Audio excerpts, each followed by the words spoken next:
नगर पालिका परिषद कस्या कुशीनगर से अध्यक्ष पद के प्रत्याशी राजन कुशवाहा भैया जी के रउआ लोग से हाथ जोड़ के निवेदन बा कि हमारा भैया के भारी मतों से विजयी बनाई जान और इनके नगर पालिका परिषद के अध्यक्ष बनाई जान।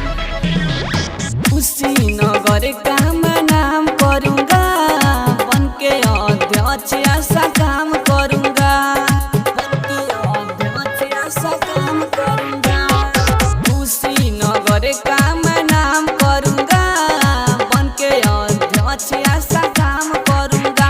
आशीर्वाद मांगी ले चुके पौआ के हो, आशीर्वाद मांगी ले चुके पौआ के हो।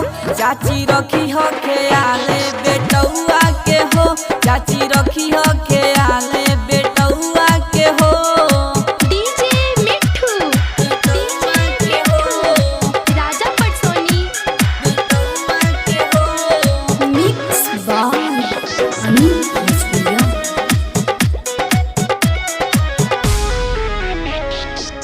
पूरा गरीबन के आस होगा, जीतूंगा जब मैं विकास होगा, जीतूंगा जब मैं विकास होगा।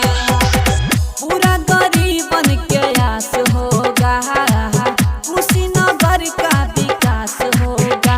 जाई किस्मत बदल पूरा गौवा के हो, जाई किस्मत बदल पूरा गौवा के हो। चाचा रखी हो ख्याले बेटौआ के हो, चाची रखी हो ख्याले बेटौआ के हो,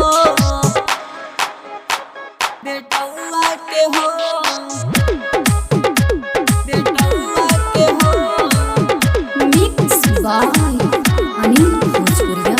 डीजे मिट्ठू, डीजे मिट्ठू, राजा पटसोनी।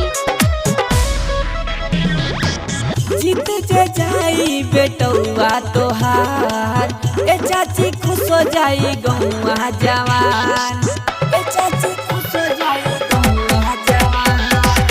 जीत जे जाई बेटौआ तोहार, ए चाची खुश हो जाई गौवा जवान। ढेर दिन नहीं बाटे चुनौआ के हो, ढेर दिन नहीं बाटे चुनौआ के हो।